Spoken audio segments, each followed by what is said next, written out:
Assalamualaikum dan selamat tengah hari. Apa khabar semua? Jadi selamat datang ke PNP online kita sempena COVID-19 pandemik ni. Jadi hari ini kita akan tengok chapter terakhir kita iaitu Geometric Design Off-Road. Okey. Jadi untuk chapter ini kita akan merujuk kepada ATJ 886 pindaan 2015. Jadi slide saya tak akan panjang. Jadi saya harap kita semua dapat bawa bersama ATJ 886 sebagai rujukan kita dalam kuliah-kuliah ini. Okey, ini adalah apa yang akan kita cover dalam chapter ni ya. Kita mulakan dengan pengenalan, lepas tu road classification dan design standard. Kita akan tengok road hierarchy, design standard, access control, seterusnya macam mana kita nak memilih design standard untuk jalan kita. Yang kedua kita akan tengok design control and criteria. Okey, ada 5 kat sini kalau kita tengok, topografi, traffic, design vehicle, speed dan juga capacity. Seterusnya kita akan tengok elemen yang kita akan gunakan dalam design iaitu side distance, horizontal alignment dan vertical alignment. Dan yang terakhir sekali kita akan tengok cross section elemen untuk jalan kita. Okey, kenapa kita perlu ada satu standard untuk reka bentuk jalan ini? Okey, yang pertama untuk nak memastikan kesemua reka bentuk kita adalah sama. Jadi kalau kita kata pergi negeri Kedah ke Johor ke kat mana ke, dia punya design akan sama untuk jalan-jalan yang tertentu. Yang kedua untuk nak memastikan kesemua design kita konsisten, selamat dan segala kemudahan jalan kita sesuai untuk pergerakan trafik. Yang ketiga, okey, kita kalau ada benda yang apa orang kata yang tertanya-tanya nak buat macam mana, nak buat macam ni, jadi kita ada satu guideline untuk kita ikut dalam reka bentuk jalan kita. Apakah aspek yang kita pertimbangkan dalam nak mereka bentuk suatu jalan? Okey, kalau kita tengok kat sini ada 5 aspek. Yang pertama fungsi. Apa fungsi jalan tu? Jalan kita tahu adalah medium perhubungan utama di antara tempat untuk membawa manusia dan juga barangan. Yang kedua, keselamatan. Jadi jalan kita mesti design dengan ciri-ciri keselamatan supaya pengguna dapat menggunakan jalan tersebut dengan yakin dan selamat. Yang ketiga, keselesaan. Jadi apa benda yang ada di atas jalan ni kita kena design supaya apabila kita memandu di jalan tersebut kita akan berasa selesa untuk menggunakan dia. Yang keempat, of course, kita tak boleh lupalah dari segi ekonomi. Kenapa? Itu yang utamanya kos. Berapa kos? Berapa kos untuk nak bina? Berapa kos setelah jalan tu dah siap? Berapa kos pula akan ditanggung oleh pengguna jalan untuk nak menggunakan jalan tersebut? Dan yang kelima, jangan lupa nak cantik, estetik. Jadi kita design jalan kita bagi dia blend dengan persekitaran kita. Jadi kita tak nampak jalan tu terasing sangat daripada persekitaran kita. Jadi bila kita buat macam ni, kita akan nampak jalan tu harmoni dengan persekitaran kita. Okey, gambar ni menunjukkan jalan-jalan yang saya ambil snap gambar dekat Malaysia. Kalau kita tengok ini jalan-jalan dekat Malaysia kita lah. Okey, sekarang cuba kita tengok. Okey, macam mana jalan ni pun boleh kita buat supaya dia nampak cantik dan menarik. Jadi engineer ni boring sebenarnya. Jadi kalau kita pandai buat dia akan jadi cantik. Kita tengok jalan ni dengan musing dia, ada tunnel kat sana. Okey. Yang seterusnya tengok jalan ni winding road. Memang cantik, kita bawa seronok slow. Okey. Ini tengok jalan siap sampai air boleh naik. Tapi ni agak membahayalah jalan ni ya. Okey. Ini tengok. Very nice design. This ice road. Okey. Dan yang ini kat mana ni agak-agak Okey, jadi tugas tuan-tuan dan puan adalah cari kat mana jalan ini yang saya tunjukkan dalam gambar ni, kat mana jalan-jalan ini wujud. Okey, kita tengok bahagian pertama kita iaitu road classification dan design standard. Okey, mengapa pentingnya kita nak kena classifykan road ni atau kita nak kena bubuh dalam hierarchy dia? Kenapa? Karena this will clarify the policies concerning the highway aspect of the road. Jadi contohnya, okey jalan ini berapa design speed dia, berapa lebar dia, kalau persimpangan dia persimpangan jenis macam mana dan sebagainya. Okey, dan kita tahu setiap jalan tu ada fungsi dia yang tersendiri. Contohnya kita expressway menghubungkan di antara dua bandar yang jauh. Lepas tu kalau jalan highway ke mana? Okey, Kalau jalan contohnya jalan kampung, menghubungkan di antara dua kampung yang terdekat dan sebagainya. Okay. Dan sebenarnya yang paling penting adalah jalan ini berfungsi sebagai satu medium pengangkutan. Jadi untuk ini dia dipecahkan lagi pada dua, iaitu mobility dan juga accessibility. Okey, apa sebenarnya mobility dengan accessibility ini? Okey, kalau kita tengok kat sini, ini arterial, turun ke bawah ni adalah jalan-jalan tempatan. Okey, kalau kita tengok mobility dan accessibility ini adalah dua benda yang kita panggil yin yang. Jadi kalau kita nak dapat mobility tinggi, kita akan compromise dengan accessibility. Kalau kita nak accessibility tinggi, kita akan compromise dengan mobility. Jadi kalau jalan yang mobility dia tinggi, biasanya jalan ni jalan yang berkelajuan tinggi, tetapi accessibility dia kurang. Jadi kita tak jumpa persimpangan-persimpangan yang rapat-rapat. Okay. Kalau kita tengok contoh kat bawah ni jalan-jalan kampung. Jalan-jalan kampung, low speed road. Kita bawa slow dan sebagainya. Tetapi kita boleh pergi akses sampai ke belakang rumah kita pun kita boleh akses. Jadi ini adalah mobility dan accessibility. Kalau tinggi mobility, accessibility kecil. Kalau tinggi accessibility, mobility dia akan menjadi rendah. Okey, jalan kita boleh pecahkan kepada dua, iaitu jalan bandar dan jalan luar bandar. Okey, jalan bandar pula kita boleh pecah lagi kepada 4, iaitu expressway, arterial, collector dan local street.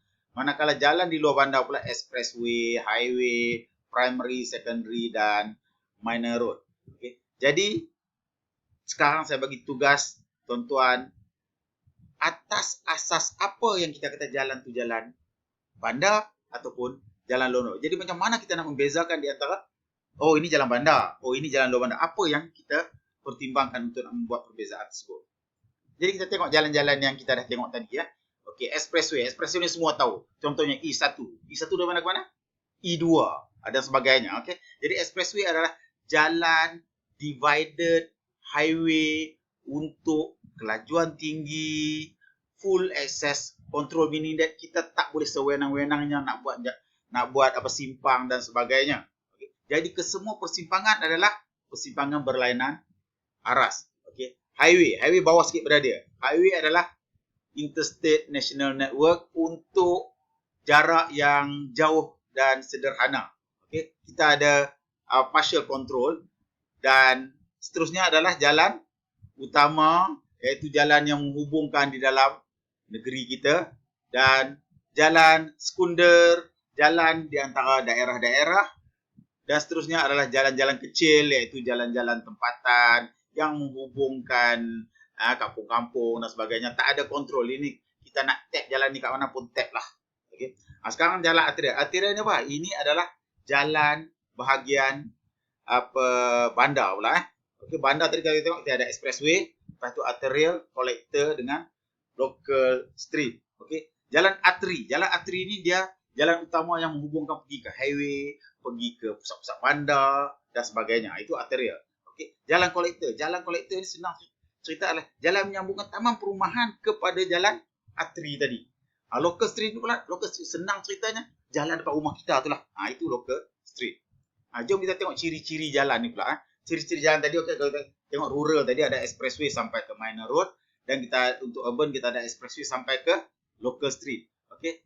Jadi ciri-ciri ni kita bahagikan mengikut trip length, mengikut volume dia, mengikut speed dia, dan dia menghubungkan di antara mana ke mana. Okay. Kalau kita tengok expressway adalah untuk trip yang panjang. Okay. Design volume very high.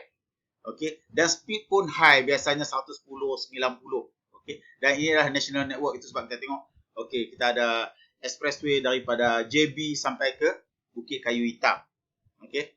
And then rural. Rural ni adalah highway, jalan persekutuan biasanya senang. Senang cerita jalan persekutuan lah highway ni. Okay. Dan seterusnya primary road, turunlah sampai ke minor road, di mana jalan-jalan ini adalah jalan-jalan kampung kita ni. Okay. Jadi untuk jalan bandar pula, kita ada expressway. Expressway biasanya jalan bandar speed 90 je. Okay.